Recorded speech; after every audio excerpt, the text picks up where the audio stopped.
2026 and beyond is going to be a brand new era for solar.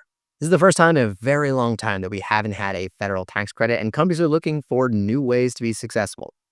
At Solar Sure, we work with hundreds of installers across the entire United States, so we get a really unique perspective on what companies are going to be doing and what the process looks like going in the future.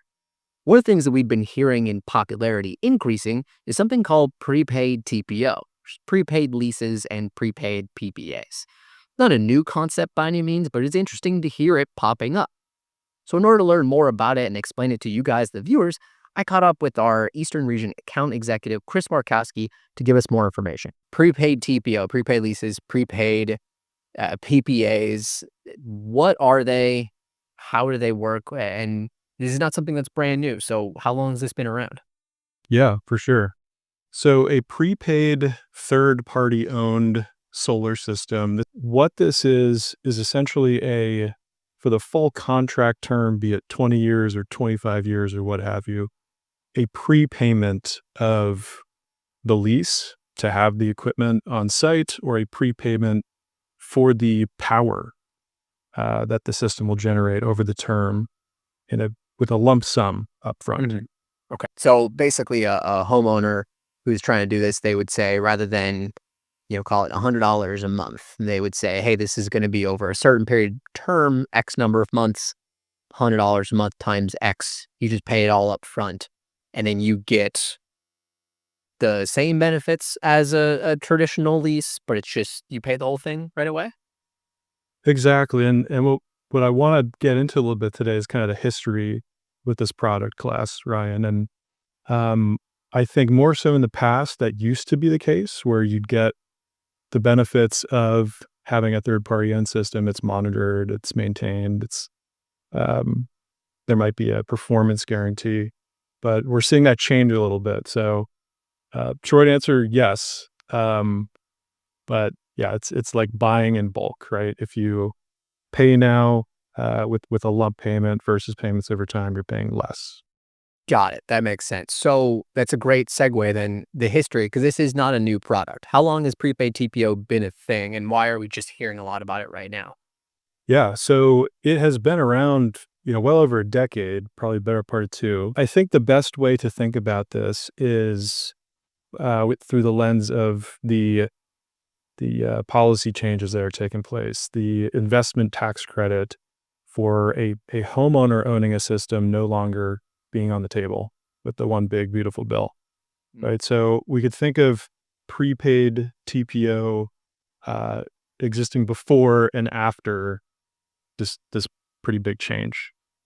So before this change came about, you would see some of the bigger names in solar leasing and PPAs, Sunrun, the former SunPower, Sunnova, who would offer this as one of the many products in the suite of products that they would offer. These companies would offer to buy systems outright. They'd offer a loan. Most commonly, they would offer a monthly lease or PPA, which we talked about before, with no upfront payment. But they would have this unique product class of a prepaid lease or PPA kind of off to the side, maybe 5 or 10% of their business. Yeah. And with this product class, who this product class would appeal to would generally be homeowners who, they had cash or access to cash.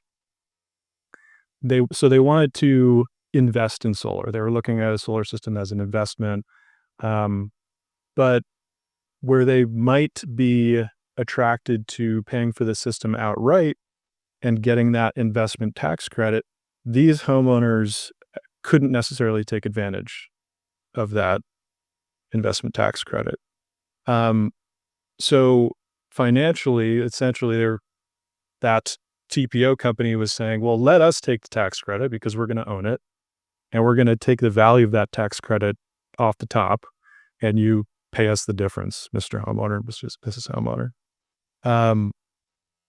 The benefits to the homeowner were very similar to the monthly lease or PPA still.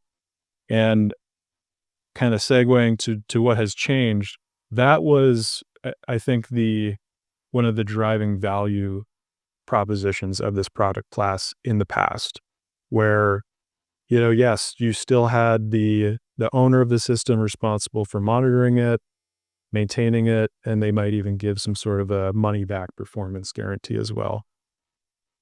What we're seeing change now is really this product class is becoming just another financing method, right? A way for homeowners who have access to money to pay less for a system, and the company who is offering this prepaid lease or PPA kind of being the entity that uh, that gets that investment tax credit, gets value out of that investment tax credit, and passes, the savings, if you will, onto the homeowner.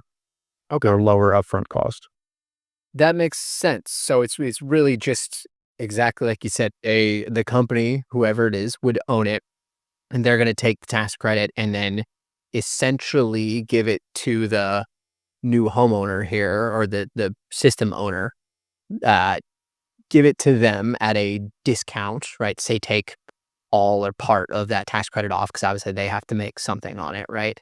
And then they're owning it for a period of time, or like is this something where then like homeowners get to own the product at some point, or is it just like they just front load the whole lease? Yeah, so this is kind of getting back to the difference between what the product class has been and what it's evolving into. Um, Previously, these would be still 20-25 year contracts with the system owner, where the homeowner feels great because they have someone looking out for their system and owning the liability on the system for that term length. The big difference we're seeing is there is like a flip to the homeowner owning the system somewhere between years 5 to 10. So Interesting. that's a pretty significant change for this product class. Yeah. And are you seeing in this new, let's call it new class, new era of this, that some of those other guarantees, like the workmanship guarantee or like the production guarantee, are those still carrying through, or is the new class more akin to just a cash purchase where somebody else owns it for a little period of time? Yeah, it depends on the provider, but I'd say um, the latter is what it's looking like, where um, the provider of this prepaid option is, less on the hook, if you will. There may be a workmanship warranty where they will, reimburse the installer of the system to go do the work if some work comes up.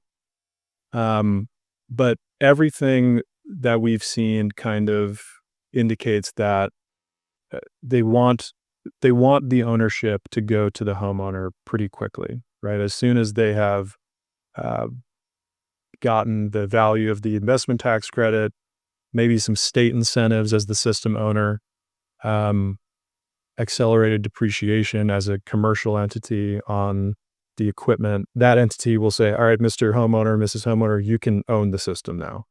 And is that just like usually a straight, or at least in your experience you've seen so far, is that just a straight, here you go, it's transferred? Do they have to then buy it for, is there some buyout amount, or would that even make sense because they've already paid basically the whole thing? Right. It would be sold to them for $1 or something Okay. like that. So it's Right. just sort of like a So nominal. transfer of ownership. Yeah, just Right. legally require some sort of nominal value figured out to trade over to them. Interesting. It's a very interesting It setup. depends by the provider too. There's Everyone's gonna different have something a little bit approaches. Yeah. different. Yeah. So for a homeowner then, let's say somebody who is looking at doing this, they could essentially use this as a way to still, in a way, take advantage of federal tax credits that are available for commercial systems. And then, depending on the provider and situation, maybe get some maintenance coverage potentially for a period of time and then own their system. Is there anything else that you could like? Why does this make sense for a homeowner to do? In what situations? Yeah, I think the way that we're going to see things go is there's definitely a sentiment right now that a lot of the systems that are installed next year and the years after will be third-party owned systems because of this change to the tax credit. For my 2 cents, Ryan, I think we're going to see, through the next year or so, year and a half or so, where this tax credit is still available, to commercial entities. We will see buyers, homeowners that would have bought a system outright, some portion of that subset of solar homeowners, they'll use this option as like the lowest upfront cost option available to them. Yeah. Where they're still looking at solar as, hey, I'm going to make a lump sum investment in this. My utility bill savings over time, we're going to recoup that investment. And then we'll likely see over the next couple of years that subset return back to buying systems outright from the get-go. Yeah, because we do know at the end of 2027, the commercial tax credit is out the door as well. So it does feel like there's a bit of a limited market for this. We know that we're in there situations where it can be really positive. What are the kind of things that a home or a business who's potentially looking into setting up one of these prepaid lease options, or prepaid PPAs, what are the kind of things that they should look out for and make sure that if they're searching around, they're getting quotes, like here are the red flags maybe? Yeah, for sure. I think it's the same advice I'd give a homeowner who's inclined towards any type of solar purchasing method, be it buying a system outright, doing a PPA or lease. Just know what your obligations are. Know what the prepaid lease or PPA provider's obligations are. Know what the actual system installer's obligations are. Have a very clear understanding of that. If it's unclear in the contract, be sure to ask your sales rep to clarify. And of course, just pricing transparency. I think if there's any concern about this product class that we've heard, it's the ability to inflate the price of the system a bit. And I think this product class done really well, it's just like having a homeowner buy a system outright. Installers want to give the most value to the homeowner, and that's why they believe in that purchasing method, right? When you price it correctly and fairly, you're still using this product class to give the most value to the homeowner. I think the concern in the industry and maybe critics of TPO overall would say that there's a lot of value in this transaction going to the TPO provider, right? So of course, this is business, everybody needs to kind of get their piece of the pie, if you will. Right. But I think as long as we're keeping the homeowner front and center and ensuring that it's priced fairly to make sure the most value is going to the homeowner it's a great option. Fantastic. It's a great bow on it, Chris. Appreciate your perspective and thanks for helping everybody understand more about this.